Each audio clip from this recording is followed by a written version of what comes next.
We are now continuing the economic thought series on inflation. In the previous video, we have discussed about WPI, which is Wholesale Price Index.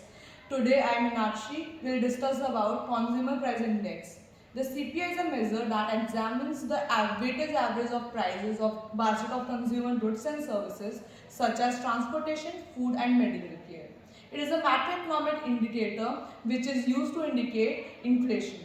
This measure is instrumental in assessing the purchasing power of currency impacting individuals, businesses and policymakers. As prices rise or fall, the CPI provides insight into the change in cost of living for average consumers. It is utilized as vital economic instrument used by central and state government as well as RBI, which is our country's central bank, to ensure money supply and price stability. CPI is calculated using the following formula, which is cost of market basket in given year divided by cost of market basket in the base year, which is 2011 and 12, multiplied by 100.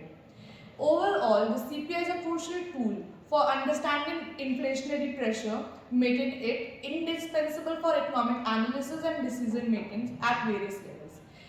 In continuation to this, Ms. Sonali will discuss about the history of CPI. CPI was introduced by the US Bureau of Labor Statistics in 1990.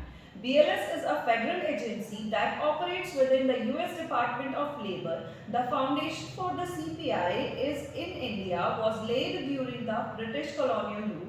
The first attempt to construct a cost of living index was made in 1868 for Calcutta. 1937, in 1937, the Indian Central Statistical Organization was established, which played a crucial role in the development of statistical measures, including the CPI. The origin of CPI can be traced to the period after First World War, when there was a sharp rise in the price and cost of living. The conduct of socio-economic surveys among the working class as a preliminary to the measurement of a cost of living. Consumer price index numbers were known as cost of living index numbers prior to July 1955.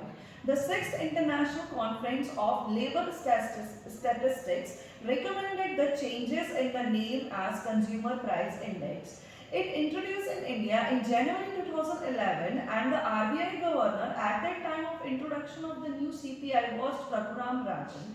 He introduced the adoption of the new CPI as the key measure during the first bi-monthly policy for 2014-15. The Raghuram Rajan contribution including implementing recommendation of the Urjit Patel Committee report. Now, in continuation to this, Anshul will talk about bifurcation in Consumer Price Index. Starting with the Consumer Price Index for industrial workers, it utilizes the prices for 78 different centers and is utilized for fixation and revision of wages and inflation compensation of workers in the organized sectors. It is being compiled since 1946. The coverage of this particular index was extended from 3 to 7 industrial sectors in 1982. Now, the Consumer Price Index for agricultural laborers is being compiled since 1964. In 1995, this measure was split into two separate indices for agricultural laborers and rural laborers. This indices is generally utilized for fixation and revision of wages of the two mentioned categories of laborers. The discussed price indices help the policy makers in analyzing the sectoral price movements in the country. However, to gauge the economy-wide consumer price behavior, an all-Indian consumer price index is utilized. The National Statistical Commission in 2001, under the chairmanship of Dr. C. Rangarajan, recommended the compilation of consumer price index for both rural and urban areas along with an all-India combined consumer price index. In December 2005, the Technical Advisory Committee on Statistics of Prices and Cost of Living, headed by the Central Statistics Office, performed the initial procedures to gauge an all-India consumer price index using NSS 61st round consumption expenditure survey data. The first all-India consumer price index series was released for January 2011 for the consumer price index rural, urban along with a combined All India Consumer Price Index. The advisory committee in January 2013 decided to revise the All India CPI to a base year of 2012 by using the NSS 68th round consumption expenditure survey data. Now, let us look at the forecast for the 2024-2025 consumption. Consumer Price Index inflation for the upcoming quarters of the 2024 and 25 year is projected to range between the bounds of 4.7% to 5.27%. With this, I now pass on to Ms. Jaya to talk about the components and the sources of data for the Consumer Price Index. The CPI is divided into 8 categories: education, transport, communication, recreation, clothes, foods and beverages, housing and medical care. The weightage of CPI components include food and beverage at 45.86, housing at 10.07, fuel and light at 6.84, clothing and footwear at 6.53, pan, tobacco and intoxicants at 2.38 and miscellaneous at 28.32. Now coming to the sources of data for CPI, in India, the price data are collected from selected 1,114 urban markets and 1,181 villages, covering all states and union territories through personal visits by field staff of Field Operation Division of National Statistical Office under the Ministry of Statistics and Program Implementation on a weekly basis. During the month of December 2023, NSO collected prices from 99.9% villages and 98.6% urban markets, while the market price reported therein were 90% for rural and 93.7% for urban.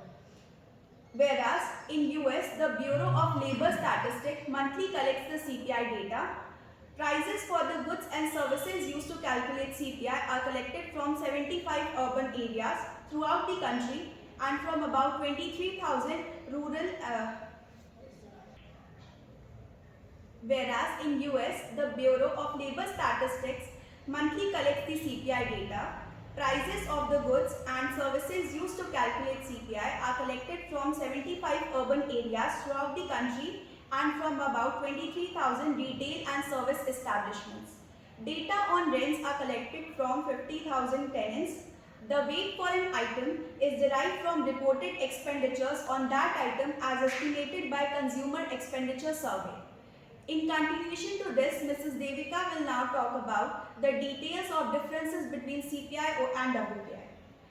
So after understanding the meaning, concept, data collection and consumer basket, let us understand why the Monetary Policy Committee headed by Dr. Urjit Patel recommended CPI to be a better measure than WPI for depicting the consumer side inflation. We can say firstly that CPI provides the ground data to make effective strategies. We know that WPI measures the wholesale prices collected from producers, traders and manufacturers. WPI does not consider the prices of goods purchased by the final consumers, which may differ significantly due to reasons associated with subsidies, taxation and transportation charges. This lack of information in WPI fails in providing actual information for proper policy strategy formulation. Secondly, we can say CPI encompasses service sector. WPI lacks the collection of data from the service sector and hence it fails to reflect the complete picture of price changes in an economy. Service sector constitutes close to 2/3 of the economic activities of our Indian economy. Therefore, exclusion of such a large component from the data severely affects the quality of outcome. CPI on the other hand covers non-commodity sectors like the service sector, including housing, health, education, transport and communication, personal care and effects, household goods and services, recreation and amusement are all the services which are covered under the purview of CPI, making it a better measure for policy formulation. Thirdly, we can say that there were frequent revisions made in WPI, which are not so continuously required in case of CPI. According to the report published by the expert committee between January 2010 and October 2013, WPI inflation was revised 43 times and these revisions were made within 2 months of its first announcement. These uncertain revisions affect the assessment of inflation. Next, we can say that weightage of food items is more in case of CPI. WPI gives more importance to the manufactured products than the food products. The list of food products included under CPI is even higher. It includes products like cereals and associated products, milk and its products, vegetables, prepared meals, snacks, etc., meat, fish and oil, etc. So covering majority food items, it relates more to the consumer side inflation. Last, we can say that CPI reflects a cost of living and thus helps in proper policy formulation for the consumers.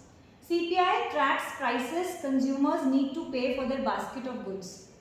By analyzing the items for sustenance, the policy makers can draw a clear picture showing the minimum cost of living in the economy, whereas this facility is absent in case of WPI. By noticing the retail prices and cost of living, CPI is also used to determine the dearness allowances for the workers, pension for the retired workers, subsidies, salaries and wages and other social security benefits for the people. Thus, most advanced economies and most emerging market economies are using CPI as their primary indicator. Other indicators like national income are given second preference. Thus, I can conclude that CPI is a more trustworthy measure for the consumer side inflation, and here we come to an end to discussing the types of inflation measures. Thank you.